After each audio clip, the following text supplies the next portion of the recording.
As far as the outside world was concerned, Kamikaze Chris was a courageous driver who turned out to be a formidable opponent on the streets. The will to triumph appeared to be unstoppable. On the other hand, street racing is not solely about speed. In this high-stakes game, even the most talented players are unable to outrun fate indefinitely. At the very moment when it appeared like Chris had successfully established his legacy, calamity struck, making his entire world completely unrecognizable in an instant. So, what had actually taken place? What are his next steps from this point on? This is the harrowing account of Kamikaze Chris, and the disaster that altered the course of everything. Chris is not the kind of person who most people would consider to be a street racing juggernaut. He is the one who is behind that intimidating flat black El Camino that is shown on street illegal events. From all indications, he was not supposed to be able to make it. However, he consistently defies expectations in a variety of situations. Moreover, here is the thing. It was never a part of any kind of large-scale scheme. He simply followed the path that life had led him down, and he did not stop. Mostly due to the fact that Chris has never known anything other than being the underdog. In the difficult neighborhood of Oklahoma City, Chris was raised in a home that belonged to the working class. He did not have much. What he had to say about his family was that they were not only struggling, they have no money saved up at all. This is not the kind of broke where money is tight. However, the kind of clothing that was not simply second-hand, but was actually hand-me-down. In addition to being dirty and worn thin, they had already passed their prime. It was up to him to figure out what he wanted beyond the fundamentals, if he wanted anything at all. In addition, Chris was solely interested in pursuing one item in particular, the race. But not automobiles, at least not at the beginning. Dirt bikes were Chris's first experience, and if you inquire as to the reason, he will explain it to you. There is no guarantee that he is a car guy. He's a person who runs races. He will contest it in a race if it has wheels, a lawnmower, a shopping cart, and even a dirt bike. If you were to place one in front of him, he would probably ride it. It wasn't until he was 3 years old that he was already riding a motorcycle. As a result, he never turned around. He was working any odd job he could find in order to keep his bike going, while the majority of children his age were playing in the park. On 2 separate occasions per week, he would line up at the starting gate to compete against riders who were nearly twice his age. Despite this, he was unfazed by it. He was distinguished by his work ethic, his love of speed, and his ambition to win. He had a passion to win. That dedication to one's work, it was passed down to him by his father, who was a successful drag boat racer who obeyed a single rule: you are the one who should repair it. That left an impression on Chris. All he did was mow lawns, cut down trees, pump gas, and do anything else he could think of to scrape together the money for his next ride. As he progressed from a BMX bike to his first dirt bike, he earned each and every upgrade. Once he had a taste of genuine competition, there was no way to stop him from accomplishing his goals. During that time period, he was engaged in more than just racing. He was also assisting other people in achieving faster speeds, particularly with regard to their automobiles. When Kamikaze and Justin Big Chief Shearer first came into contact with one another, when they were both in high school, it was as if 2 parts of a puzzle were just falling into place. Both of them were extremely competitive. Both of them were passionate about automobiles, and neither of them ever gave in to a challenge willingly. As a matter of fact, Kamikaze was the one who initially bestowed upon Big Chief the now famous nickname. However, their connection was not solely based on speed. It was developed amid the hustling and bustling of the garage late at night. Kamikaze was more than just the person who spoke quickly and drove much more quickly. He was the one that was out in the driveway, night after night, working on Big Chief's 1972 Pontiac Le Mans, which was more commonly referred to as the Crow from that point on. In addition, it was more than just a car to them. The machine that they constructed with their own hands, one late-night fix at a time, was the basis of their friendship. It was the machine that they made. Kamikaze's unique route was established as a result of such practical experience. In the beginning, he purchased a Chevrolet LUV that had a tiny block. After that, a Blazer, which was also a tiny block, and over time, an A-body Chevelle came into existence. However, Chevelle was a very different animal. A 71 was entirely coated with a garnish emerald green paint job that gave the impression that it was meant to be on a base boat. Even though it was ugly, it had a certain air about it. Additionally, it was a very unruly piece of machinery that was moving at a breakneck speed, tearing up the streets by the dozen. However, cars go in and out, and the game never comes to an end. There was a core group of OKC racers who were not simply out there to cruise, and Kamikaze maintained a close relationship with them. They were determined to take control. An abundance of men showed there only for the purpose of being a part of the scene, to socialize, and to display their vehicles. On the other hand, racing was more than just a hobby for Kamikaze, Big Chief, Dave Comstock, and the rest of their crew. It was a severe matter. Kamikaze's driving style was a clear demonstration of his passion. In the event that he needed to force the car down the road in order to attain victory, he did exactly that. In no way was he careless. He was calculating in his approach. Nevertheless, he exerted more effort than the majority of people, continually walking that thin line between order and chaos. It is from this origin that the nickname Kamikaze was derived. Even in the most difficult of circumstances, he had the ability to make them appear effortless. Driving was something that came naturally to him. While some individuals required a drink to relax or distractions to get away from their problems, Kamikaze was able to find calm while traveling at full speed, just inches away from a catastrophe. He flourished in that environment. The thrill, the edge, and the pure adrenaline that came with the realization that he was pushing himself and his car to the very brink of their capabilities. That was the thing that brought him back to life. But it wasn't long before others took notice of him because of his attitude. He brought that raw, no-holds-barred enthusiasm to the screen when he joined the Big Chief on Street Outlaws during the 3rd season of the show. The show was essential in contributing to the mainstreaming of drag racing, and Kamikaze Chris became one of the most talked-about racers in the country as a result. As a result of this, he became the proud owner of what could very well be the most well-known El Camino in the game. Before Chris was able to get his hands on the El Camino, Tyler Flip Pretty, a boyhood buddy of his, was the individual who owned the vehicle. Everyone referred to it as the Slut, due to the fact that it was a Frankenstein creation that was assembled using all of the leftover components from their friends' modified automobiles whenever they upgraded. Nevertheless, this did not prevent it from establishing a name for itself. When Flip arrived on the scene during the 1st season of Street Outlaws, that car was the topic of conversation among everyone. Not only was it loud and annoying, but it was also completely ludicrous. Those zippy headers were capable of shooting nitrous fireballs straight out of the fenders, and the rumors that circulated about how it was held together only served to fuel the mythology. Some individuals claimed that it had been repaired using silicone, JB Weld, duct tape, and an amount of Bondo that was sufficient to fill a swimming pool. And when Flip pulled up to collect his prize, that made the law feel even more painful than it already did. However, despite the fact that it was a mess, the Slut was quick. When Flip passed away, his longtime friend Justin Big Chief Shearer recognized that Chris was the only person who should have the car. Chris was the only person who should have acquired the Lamborghini. You must not hesitate or second-guess yourself. A tarp had been placed over the vehicle for more than a year, allowing it to accumulate dust while it waited for suitable individuals to bring it back to life. In addition, the engine did not start immediately after Chris turned the key in the ignition. It let out a roar as if it had been anticipating his arrival the entire time. On the other hand, a vehicle of such nature was not going to emerge from retirement in relative silence. On the very first time it was put through its paces, one of the rear brakes became jammed and caught fire. That was only the beginning of things.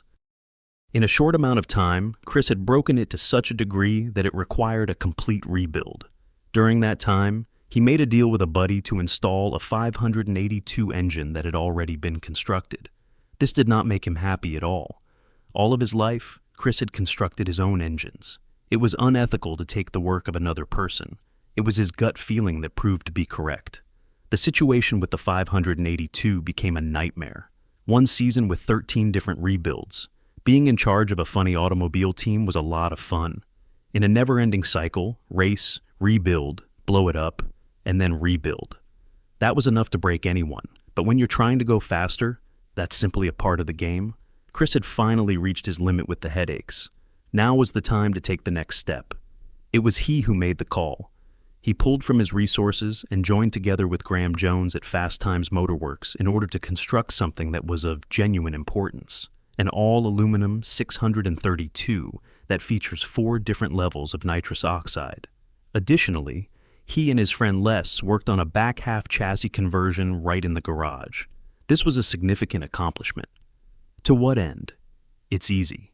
Return to the top 10 ranking in Oklahoma City. By the summer of 2017, he had made his way back into the competition, winning races and establishing his position in the spotlight. Nevertheless, there was a feeling that something was still off. In spite of the fact that the car was not operating in the manner that he desired, he was not willing to compromise. Under the hood, the drivetrain was a combination of new and used components, all of which were assembled for the purpose of performing a single high-speed task. The construction of the engine was done by Kincaid Racing Engines, which is located in Arizona. Wazeco was responsible for the rotating assembly, and Crowder and Pack were responsible for the valve train. In order to make the transition to electronic fuel injection, they utilized components that were developed for fuel injectors. The Haltech EFI system was in charge of making the decisions. Because there is no reason to stop at 4, the identical Haltech configuration was also responsible for controlling El Camino's 6-stage nitrous system. Having all that strength meant that gaining traction was an ongoing struggle. Any horsepower that was spent was simply wasted if the car wasn't set up properly. In order to overcome the limitations imposed by the stock front-end design, Autofab Race Cars in Maryland constructed a new chromoly tube front end. Chris and Les were responsible for the installation of the new front end, which took place at the garage. Meanwhile, in an effort to reduce the amount of weight they were carrying, they pulled the radiator. Ice water was pumped from a tank in the back of the vehicle to the engine, which replaced the conventional method of cooling the engine. QA1 adjustable coilovers and pack springs were installed at each of the 4 corners of the vehicle, which ensured that the suspension was set to perfection and provided a balance of control and aggression. The power was transferred from a Powerglide transmission to a Moser 9-inch rear end, and the original 4-link arrangement was maintained throughout the entire process. Even though it had been updated with new features, the car nonetheless retained its G-body character. The fact that it was still a little wild and a little unpredictable was exactly how Chris enjoyed it. However, despite all of the improvements, there were actually some aspects that simply could not be altered. Chris pointed out that the driveshaft alone was 62.5 inches, which is not exactly ideal for a race car. The factory wheelbase of the El Camino was 117 inches, which was a very long measurement. The placement of the cab, which was officially a car but had the feel of a truck, meant that pushing everything back in order to achieve better weight distribution was just not an option. It was equipped with a set of Hoosier slicks measuring 29.5 x 10 inches and gripping the track to the best of their abilities. Nonetheless, each pass was still an adventure, and that was why it was so much fun. Chris was fine so long as he didn't have a fire inside of him. To Chris, racing is more than just a means to pass the time on the weekends. It's a way of life. A story of sacrifice is told by every single bolt, every single damage, and every single late night spent in the garage. That automobile is not merely a machine. Rather, it is constructed from broken knuckles, sleepless nights, and every spare dollar that he could find, and sometimes even the ones that he couldn't figure out how to find. During the day, he is the proprietor of a modest heating and air conditioning company. He spends the night in the garage, washing the Lexan windows, inspecting the spark plugs, dialing in the tires, and double-checking the brakes. This is done long after the rest of the world has gone to sleep. As a result of the fact that he does not have the luxury of throwing money at problems, he makes certain that nothing is done by coincidence.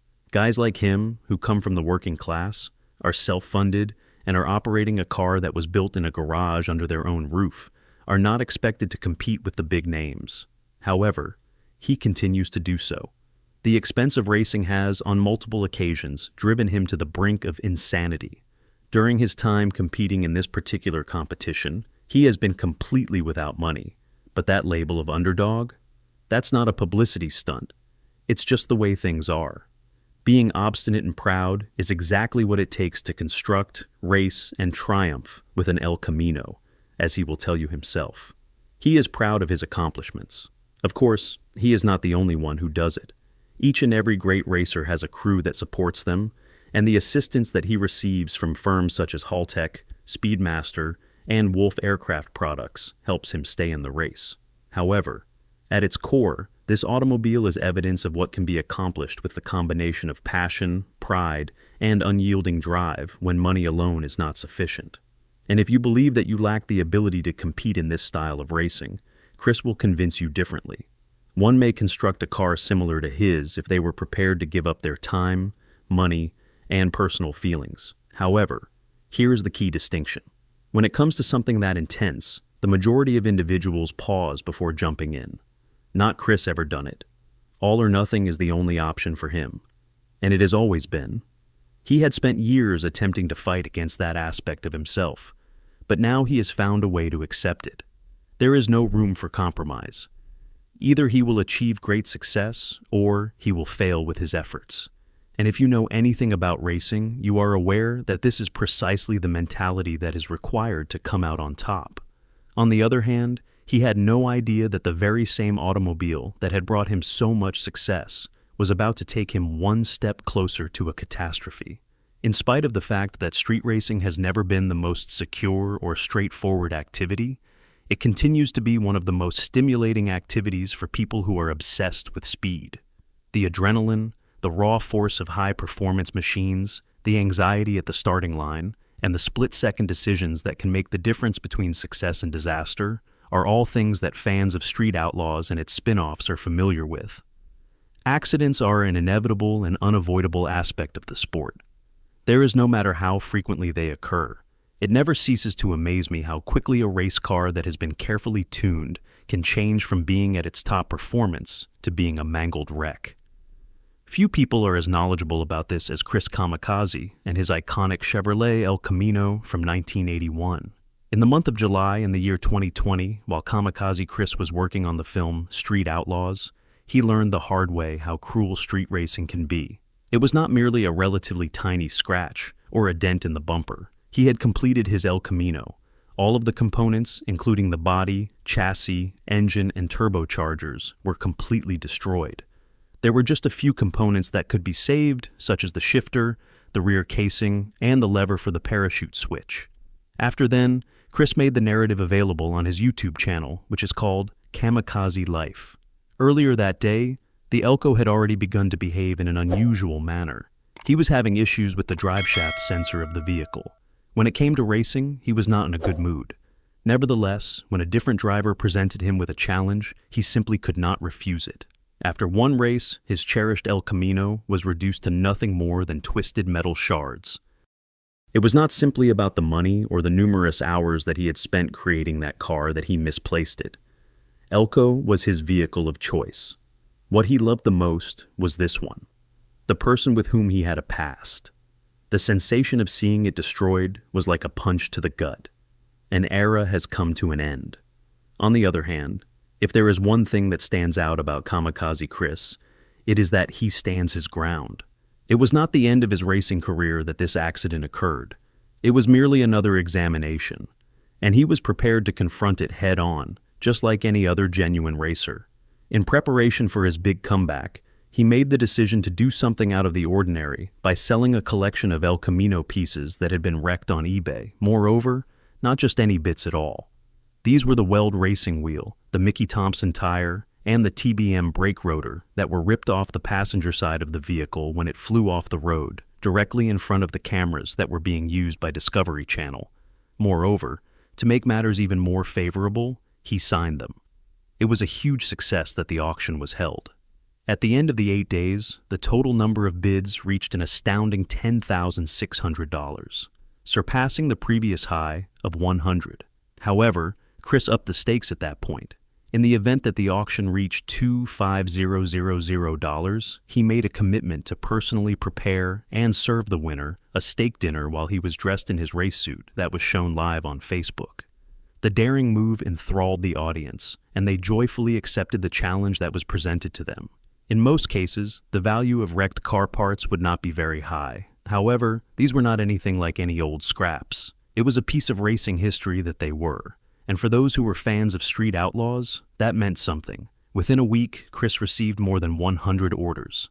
This money was immediately invested in his subsequent build, which was a C5 Corvette that was designed for speed. A familiar presence was carried by this brand new automobile, which featured an aggressive posture and a glossy sheen on its black paint. The El Camino seems to have been reborn at that moment, and it has done so in a variety of ways. After carefully reassembling each component, Chris was able to save the transmission engine and drivetrain from the wreckage. He then proceeded to install them into the Corvette. Chris ensured that the spirit of the Elco was preserved even after it was consumed by the flames, even if the Elco perished. In addition, Kamikaze Chris took his celebrity from television and ran with it, founding Kamikaze Motorsports, an online store that is stocked with merchandise and die-cast versions of his iconic El Camino. And as if that weren't enough, he also has a YouTube channel called Kamikaze Life, where he takes his followers on wild road adventures and gives them views into his everyday life. Since its inception in the year 2020, it has experienced rapid expansion, amassing more than 70,000 subscribers. In spite of the fact that he is involved in a variety of other activities, racing remains the primary focus of his activities. This is the reason why supporters were taken aback when it appeared as though he had disappeared from Street Outlaws. There is no lengthy explanation, no farewell, only departure. Needless to say, rumors began to circulate. Is he no longer employed? Has he given up? He had finished his racing career. During the month of July 2023, Chris finally broke his silence on Facebook, informing his followers that he would not be appearing in the 6th season of No Prep Kings. On the other hand, he did not provide any satisfactory explanation for his disappearance, leaving his followers with more questions than answers. Instead of putting an end to the rumors, his silence simply served to amplify them, which in turn led to the development of even more speculations over his departure.